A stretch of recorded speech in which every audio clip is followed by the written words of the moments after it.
இயேசு உங்களை நேசிக்கிறார். பிரியமானவர்களே, இந்த நாளில் ஆண்டவர் நம்மளோடு பேசும்படியாய் வேதத்தில் ஒரு வசனத்தை கூட வாசித்து நாம் கற்றுக்கொள்ளக்கூடிய காரியங்களை ஆண்டவர் நம்மளோடு இடைபடுவாராக.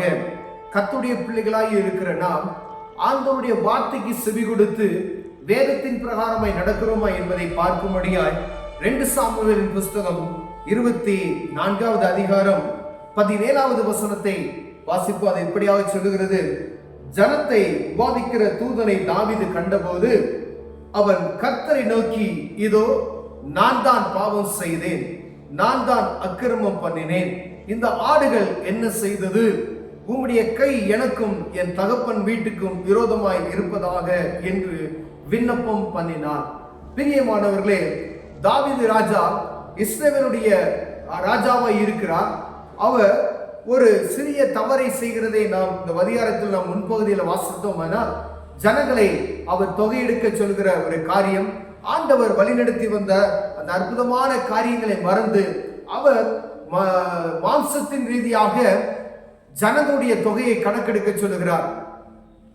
அநேக இடங்களில் இப்பொழுதும் நம்ம தேசத்துல ஜாதிவாரி கணக்கெடுப்பு அங்கெங்க பார்த்தாலும் அதை சொல்லிக்கிட்டே இருக்கிறாங்க. பார்த்தீங்களா? அப்படி பாட்டு சொல்றாங்க, அது கணக்கு எடுக்க சொல்றாங்க, பாதி பேர் எடுக்க மாட்டேன்றாங்க. ஆனா ஆண்டவர் இந்த இடத்துல சொல்லாத ஒரு காரியத்தை தாவீது செய்கிறார். ஆண்டவர் 300 பேரை கொண்டு ஒரு பெரிய அற்புதத்தை நடக்கிறதை வேதத்தில் நாம் வாசிக்க முடிகிறது. தாவீதை கொண்டு பல காரியங்கள் செய்திருக்கிறார். அவர் தனிப்பட்ட மனிதனாய் போய் யுத்தங்களை பண்ணியிருக்கிறார். எல்லா தேசத்தையும் அவர் கரங்களில் ஒப்பு கொடுத்திருக்கிறார்.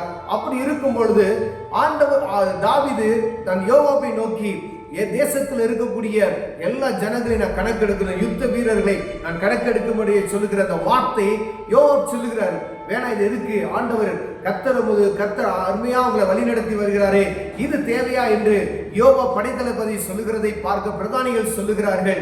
ஆனாலும் தாவீதுடைய பேச்சக அவர் ராஜாவா இருக்கிறது நிமித்தமாய் அது வலுத்தது என்று நாம் பார்க்கப்படுகிறது. பிரியமானவர்களே, இது நிமித்தமாய் ஆண்டவருடைய கோபாக்கினை அங்கு வருகிறதை நாம் பார்க்க முடிகிறது.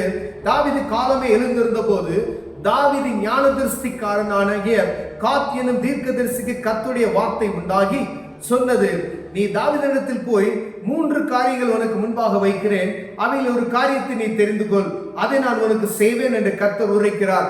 நீ செய்த தவறு நிமித்தமாய் ஒரு தண்டனை நீ அனுபவிக்க வேண்டும். நீ ராஜாவாய் இருக்கிறாய், நான் உன்னை வழிநடத்தி வந்தேன். ஆனால் என்னை நீ நம்பாதபடிக்கு ஒரு காரியத்தை செய்தது நிமித்தம் அநேக பாருங்க, மோசே ஒரு சிறிய தவறை செய்தார். ஆண்டவர் கன்மலையை மாற்று பேச சொன்னார்.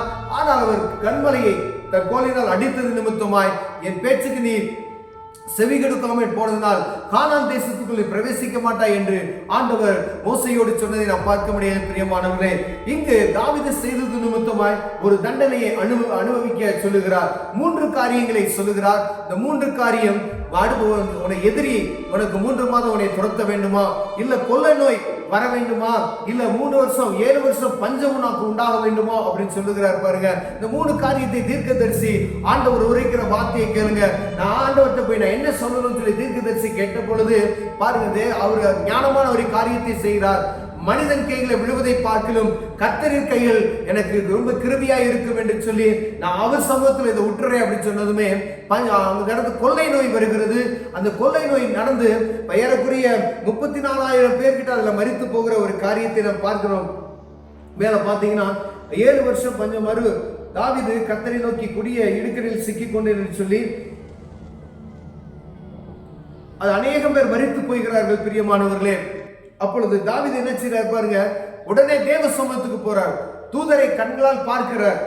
ஜனத்தை போதிக்கிற தூதரை தாவீது கண்ட போது உடனே தேவ சமூகத்துல போய், ஆண்டவரே, நான் தானே பாவம் செய்தேன், என்னையும் என் குடும்பத்தையும் அழித்து போய் என் தகப்பன் குடும்பத்தையும் அழித்து போடுங்க, இந்த ஆடுகள் என்ன செய்யும் என்று சொல்லி கேட்கிறதை நாம் பார்க்க முடிகிறது. ஆண்டவர் இந்த நாள்ல நம்மளோடு பேசுகிற ஒரு வார்த்தை, தலைமைத்துவத்தில் இருக்கக்கூடிய நாம் ஒரு சபைக்கு தலைவராக இருக்கலாம், ஒரு தேசத்துக்கு தலைவராக இருக்கலாம், ஒரு பகுதிக்கு தலைவராக இருக்கலாம், ஏதோ ஒரு காரியத்துக்கு ஒரு டிபார்ட்மெண்ட்ல இந்த வேலை செய்யக்கூடிய இடங்கள்ல நீங்க தலைவராக இருக்கலாம்.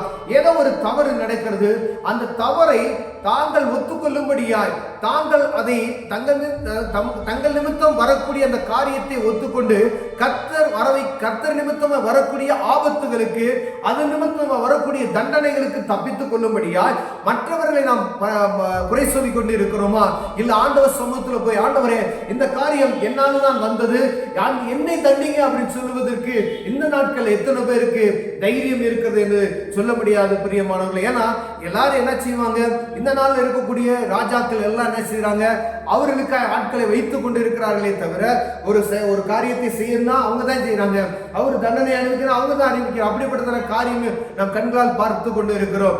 அநேக காரியங்கள் இந்த மாதிரி நடக்கிறது. ஆனா ஆண்டவருடைய பிள்ளைகளுக்கு ஆண்டவர் சொல்லுகிறார், ஒரு சபையை நடத்துகிற ஒரு சபை தலைவரானவர், ஆட்டுக்குட்டிகளுக்கு ஒரு சோதனை வருகிறது, ஏதோ ஒரு பகுதியில, உங்க கிராமத்துல, உங்க ஊர்ல, உங்க தேசத்துல ஒரு காரியம் நடக்கிறது என்றால் முதல்ல நாம் எப்படி இருக்கிறோம், எதனால் இந்த காரியம் வந்தது என்று பார்க்கும்படியே நம்ம அழைக்கப்படுகிறோம் பிரியமானவர்களே. இது யார்? ஆண்டவர் நம்மகிட்ட தான் இதை முதல் பேசணும். தலைவர்களா இருக்கக்கூடிய, ஊழியர்களா இருக்கக்கூடிய நம்ம கிட்ட ஆண்டவர் என்ன செய்யணும்னு சொன்னால், இப்படிப்பட்டதான காரியம் தேசத்தில் நடக்க போகிறது, இதுக்கு என்ன செய்ய வேண்டும் என்று ஆண்டவர் நம்ம கிட்ட கேட்கணும். அநேக காரியங்களை நாம் ஊடகத்தின் வழியாய் பார்க்கிறோம். பேசுவாங்க, இந்த வருடம் இப்படிலாம் ஆண்டவர் பேசினார், இப்படிப்பட்டதான காரியம் நடக்கும், அதுக்காக ஜெபித்துக் கொள்ளுங்கள் என்று சொல்லி. இதே போல் ஒவ்வொரு பகுதியிலும், இப்ப நீங்க ஒரு சின்ன கிராமத்துல இருக்கிறீங்க அப்படின்னு சொன்னா, அந்த கிராமத்தில் இருக்கக்கூடிய ஊழியர்கள் ஒருமனப்பட்டு ஜெபிக்கும் பொழுது ஆண்டவர் என்ன செய்வார், இந்த பகுதியில் நடக்கக்கூடிய காரியத்தை காமிப்பார். அதற்கான காரணம் என்ன, இதற்காக நடக்க போகிறது, இந்த காரியம் என்ன, எந்த காரியத்துக்கு இந்த காரியம் நடக்கிறது, எந்த பாவத்தின் நிமித்தமாய் இதை செயல்படுகிறது என்று அறிந்து கொண்டு அதற்கான காரியத்தில் தேவ சமூகத்தில் போய் முறையாய் ஜெபிக்கும் பொழுது ஆண்டவர் தேசத்துக்கு சேமத்தை கொடுக்க வல்லமையுள்ளவராக இருக்கிறார் பிரியமானவர்களே.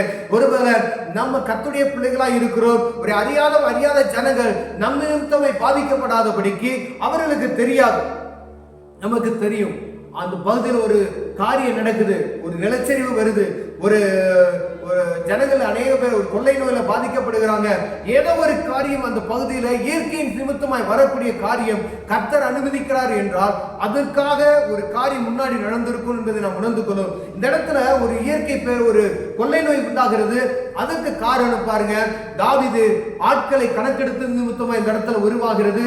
அதுக்கு தாவீது சொல்றாரு, ஜனங்களை விட்டுவிடும், என்ன அழித்து போடும் என்று சொல்ல ஒரு தைரியமான ஒரு என்ன அழிச்சு போடுங்க அப்படின்னு சொல்றாரு. அப்ப வாதை நிறுத்தப்படுகிறதை நாம் பார்க்கப்படுகிறோம். அந்த இடத்துல வசனத்தை வாசித்தோம்னா பலிபீடத்தை கட்டி ஆண்டவருக்கு பலிகளை செலுத்தினதை நாம் வாசிக்கிறோம் பிரியமானவர்களே. ஒருவேளை இந்த நாட்கள்ல நம்ம கிராமத்துல, நம்ம தெருக்கள்ல இப்படிப்பட்ட காரியத்துக்கு நாம் பொறுப்பேற்போமானால் ஆண்டவர் தேசத்தை காக்க வல்லமையுள்ளவராய் இருக்கிறார் பிரியமானவர்களே. உங்க சபையில ஏதோ ஒரு காரியம் நடக்குதா, உங்க குடும்பத்துல ஒரு காரியம் நடக்குதா, அதுக்கு யார் காரணம் என்கிறதை முதலில் கண்டு ஆராய்ந்து அதற்கு தேவ சமூகத்துல போய் ஜெபிக்க நாம் கடமைப்பட்டு இருக்கிறோம் பிரியமான. ஒரு குடும்பம் நம்முடைய பிள்ளைகள் நிமித்தம் வருகிறதா, கணவன் மனைவி நிமித்தமாய் வருகிறதா, எதன் நிமித்தமாய் குடும்பத்துக்குள்ள சமாதான குறைச்சல் வருகிறது, குடும்பத்துக்குள்ள தேவையற்ற பிரச்சனைகள் எதற்கு வருகிறது, குடும்பத்துல பஞ்சம் எதற்கு வருகிறது, குடும்பத்துல நோய் எதற்கு வருகிறது ஆராய்ந்து தேவ சமூகத்தில் ஜெபிக்க வேணும். அதற்கு அடுத்ததாய் தெருவுக்குள்ள, சபைகளுக்குள்ள, நம்ம நாட்டுக்குள்ள, நம்ம பகுதிக்குள்ள ஒவ்வொரு காரியத்தை ஆராய்ந்து பார்க்க முடிய ஆண்டவர் உங்களோடு என்னோடு பேசுகிறார் பிரியமானவர்களே. அதுல நம்ம குறைச்சல் உள்ளவர்களாய் காணப்பட்டால் தேவ சமூகத்தில் போய் ஆண்டவரே ஒரு விஷயங்களை மன்னிப்பீராக, இப்படிப்பட்ட காரியத்தை நாங்கள் செய்து விட்டோம் என்று தேவ சமூகத்தில் முறையிடும் பொழுது ஆண்டவர் பெரிய காரியத்தை செய்ய வல்லமையுள்ளவராக இருக்கிறார். கண்களை மூடுவோம், ஜெபம் செய்வோம். அன்பின் தகப்பனே, அருமையான கால வேளைக்காய் ஸ்தோத்திரம் ஐயா. ஆண்டவரே, எங்கள் நிமித்தமாய் குடும்பத்திற்கோ, எங்கள் நிமித்தமாய் சபைக்கோ, எங்கள் நிமித்தமாய் எங்கள் பகுதிக்கோ, எங்கள் தெருவுக்கோ, எங்கள் நிமித்தமாய் எங்கள் பட்டணத்துக்கு, எங்கள் நிமித்தம் எங்கள் நாட்டுக்கோ ஏதாவது ஒரு ஆபத்து வருகிறதா, நாங்கள் தேவ சமூகத்துல அதை முறையிடுகிறவர்களாய் ஆண்டவர் எங்களுக்கு தெரியப்படுத்தும்படியாய் அதற்காக நாங்கள் திறப்பில் இருக்கிறவர்களாய் காணப்பட எங்களுக்கு கிருபை பாராட்டுங்க. இயேசுவின் நாமத்தில் பிதாவே, ஆமென், ஆமென்.